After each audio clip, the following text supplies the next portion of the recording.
How nature can teach you to live better. Nature revealed the Stoic secret that changed my life forever, and it'll change yours too. Let me take you to the edge of a cliff in Iceland. The wind is howling so fiercely, I can barely stand straight. I'm standing at the edge, soaked by the sea spray, staring down at a drop so steep. It looks like the ocean is trying to swallow the sky. My hands are trembling, not from the cold, but from something deeper. I had come here thinking I was just visiting a cool place. But what happened next would change my life forever. I watched a tiny, crooked pine tree, twisted from years of relentless storms, grip the side of the cliff with a quiet kind of power. It didn't have protection. No one trimmed it, watered it, or praised it. It just existed. Not just existed, endured. In that moment, I realized something I'd been running from for years. I was living against nature. Not with it. And that tree? It was more stoic than I had ever been. You and we live in a world that screams for control. Control your time, your future, your image, your outcomes. But nature doesn't scream. Nature whispers. And if you listen, it reveals the same truth that Epictetus, Seneca, and Marcus Aurelius discovered. Peace is not found in dominance, but in harmony. What if everything we need to live better is already growing right outside our door? Stick with me, because in the next few minutes, we're going to explore how nature, untouched, unedited, raw, holds the Stoic keys to navigating chaos, suffering, and even death, with strength and serenity. Okay, so let's get real. You ever tried forcing a river to flow backwards? No, me neither. But that's exactly what we do every day. Emotionally, when we rage against a breakup, panic over a job loss, or curse at traffic, we're trying to reverse the river of reality. And nature just doesn't play that game. I remember this one hike in the Sierra Nevadas. I got lost. No signal, no water, just me, some sketchy granola bars, and a rising sun that didn't care whether I made it out or not. For hours I fought it. My mind screamed, "This isn't fair. This is dangerous. You're going to die out here. You idiot." But then I stopped, sat on a rock, breathed, watched the squirrels go about their business like my meltdown meant nothing to them. And in that silence, something clicked. Nature doesn't rush. Nature doesn't worry. Nature responds. Trees bend in the wind.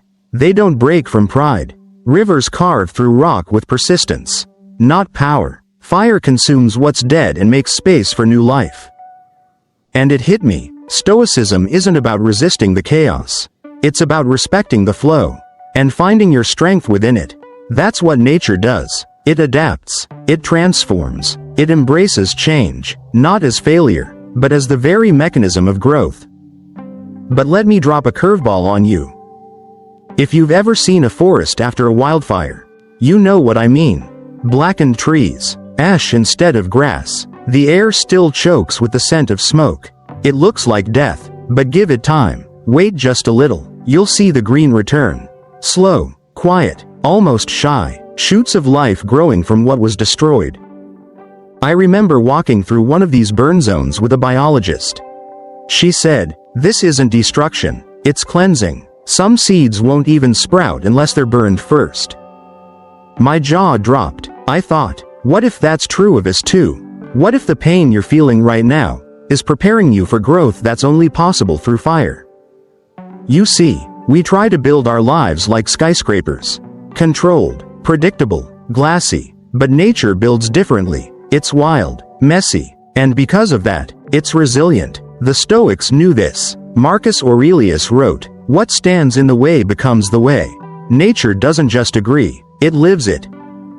So, next time you're stuck in a storm, emotional, financial, existential, don't ask why the storm came. Ask what it's trying to uncover in you. Let me tell you about a moment that still gives me chills. I met a beekeeper. Yeah, sounds random, I know, but this guy, he didn't just tend bees. He understood life on a deeper level. One day I asked him how he keeps the bees calm when opening the hive. He smiled and said, I become calm with them. If I'm anxious, they sting, but if I move with the rhythm of the hive, they let me in." He moved with the rhythm of the hive. That blew my mind. We're so conditioned to dominate our environment, hack our routines, optimize our schedules, control every variable. But what if we've been missing the point? What if peace isn't something we make, but something we join? The Stoics taught us that virtue, living in alignment with nature, is the path to freedom. And when they said nature, they didn't mean hiking trails and waterfalls. They meant reality itself, the raw, unfiltered truth of life, that things die, that people betray, that storms come and go, and that beneath it all, there is a deep, unshakable order. So here's a question for you, one that changed how I live my life. Where in your life are you resisting the flow of nature? Is it in your relationships, trying to hold on to someone who's already left? Is it in your work, pushing for validation when your soul is screaming for rest? Is it in your own body, ignoring its signals because hustle culture says weakness is a sin? Nature doesn't do denial, it adapts, and so must we. I want to leave you with this for now. I once saw a man punch a tree. Not joking, he was frustrated, screaming at the world. He hit the tree like it had done him personal harm. The tree, of course, did nothing. It stood there, silent, unmoved, and I thought, that tree is more emotionally grounded than 90% of the people I know, myself included. What if we stopped trying to bend the world to our will, and instead learned to stand like trees, bend like grass, and flow like water? That's where true strength lies. And in the next part, I'm going to show you a forgotten ancient practice, taken straight from Stoic philosophy and observed in the wild, that can rewire how you respond to anything life throws at you. The animal that taught me the Stoic way to defeat fear, and why you need to see it. I was deep in the wilderness of Montana, walking through snow-covered terrain, when I saw it, this massive elk, standing perfectly still. The air was icy, silent, like time had frozen. I accidentally stepped on a twig. It cracked under my boot, and I froze too. But the elk? It didn't run. It didn't panic. It watched, for what felt like minutes.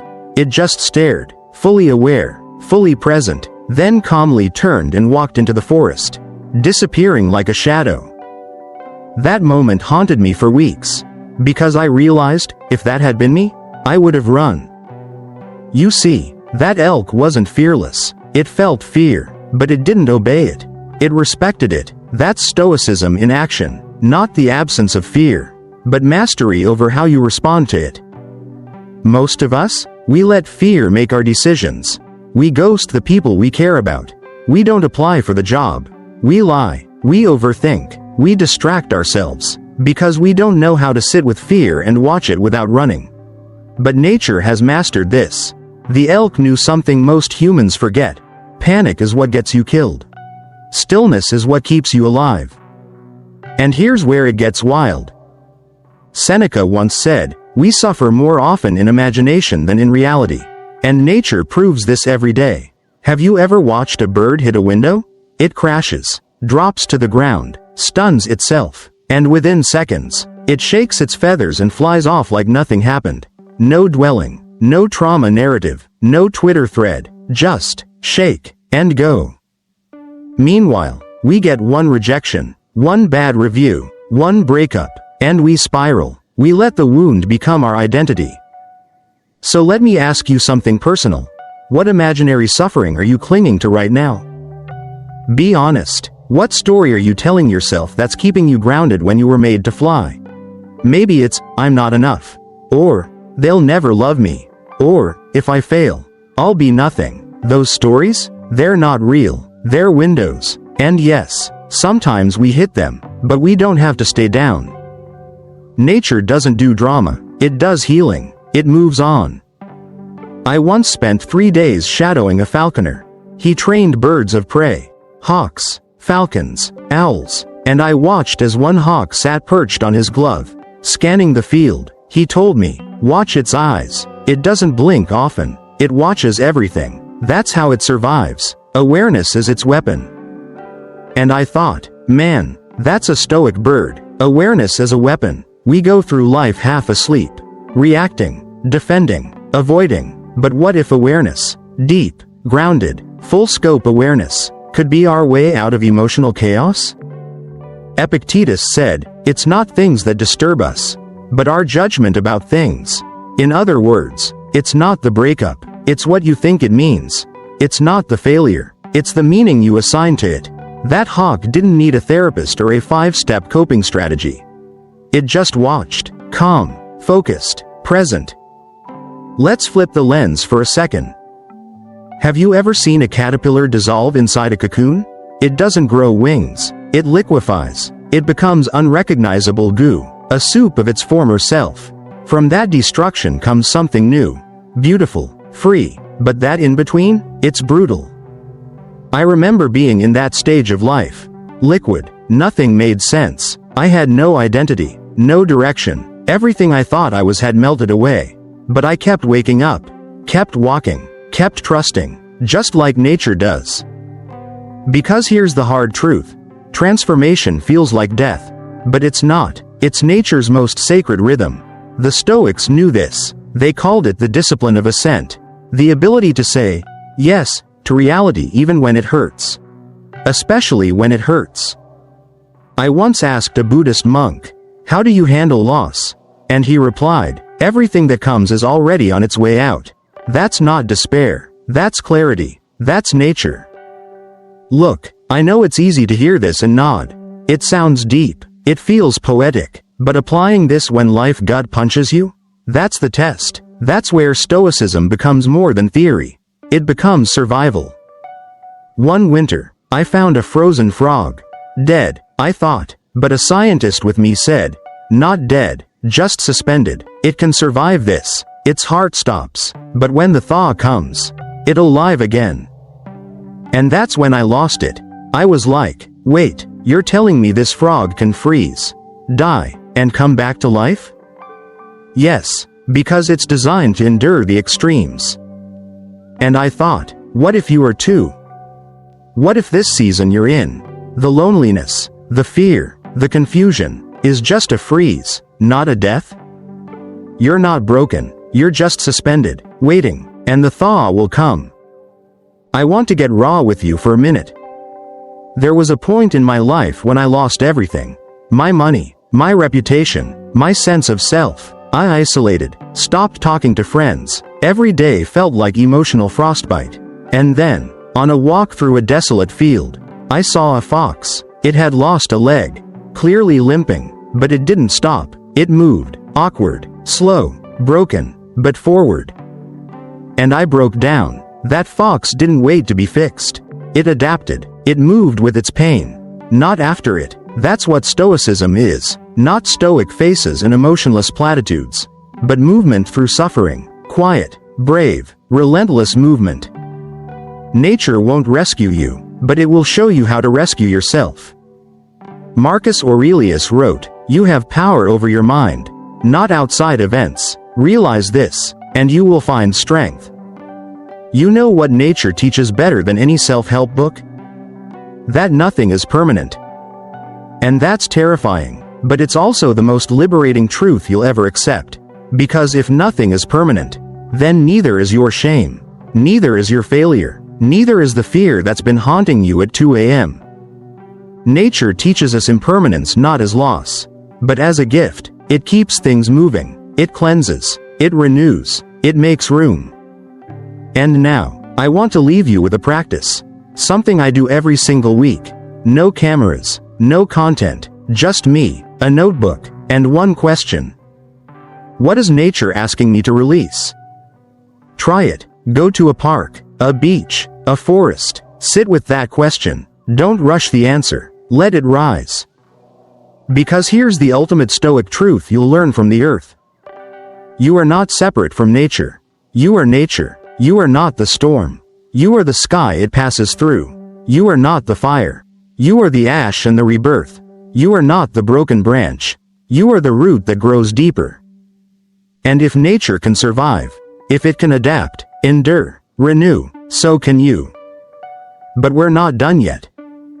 Because in the final segment, I'm going to take you somewhere you've never been before. Deep inside the most ancient Stoic lesson hidden in the mountains.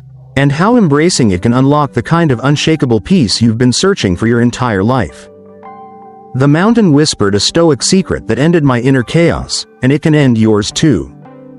I climbed a mountain to escape myself.